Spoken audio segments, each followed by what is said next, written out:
I'm starting a series of videos on how to design a house for dummies. So if you have no idea on how a house design is developed, from beautiful Pinterest photos to a complete set of construction drawings, this would be the perfect series for you.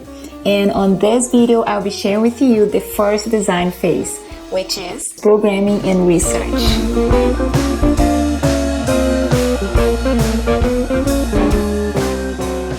Hi guys, Aline here from Sources Design, and on this channel we talk about architectural, interior design, construction, and tips for your home renovation.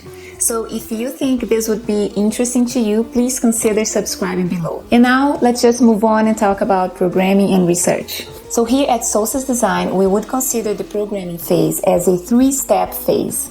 So the first step would be totally the responsibility of the client. And that usually happens even before they come to us or to any professional in the area. They would be doing a lot of research online, looking for inspirational photos.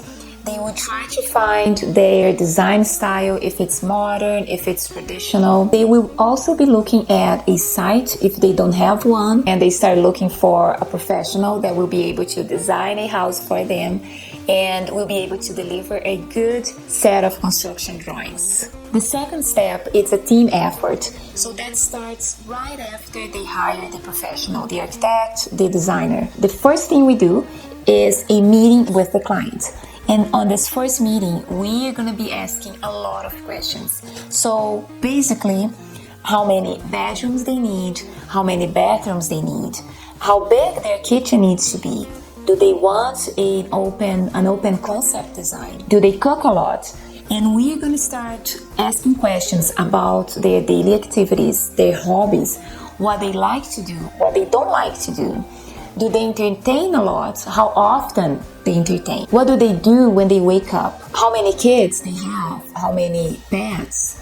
Anyone else living with them? So these are questions that we need to know in order to develop the design. And then when we have all these questions answered, we move to the third step. And that third step is our responsibility as professionals. And that's when we go to site, we take photos, we look at site conditions like vegetation, site slope, existing buildings, sun direction, wind direction. All these things are going to help us to design a building. We also do more design research. So we're going to be gathering all the photos that the clients provide us, and we are going to be expanding that and doing more research based on the photos that they have already collected. That will just help us to get a solid foundation so we don't go astray and take the clients to another direction on the design. And last but not least, the research of land use bylaw and building code. The land use bylaw and the building code are going to give us rules that will govern our design. So the land use bylaw will basically tell us how tall a building can be, where we can build, how big it should be. And the building code will tell us how we are going to build.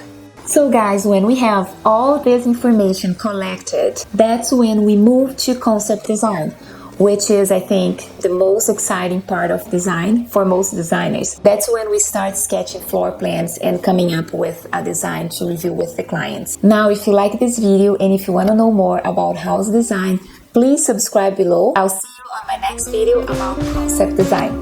Bye!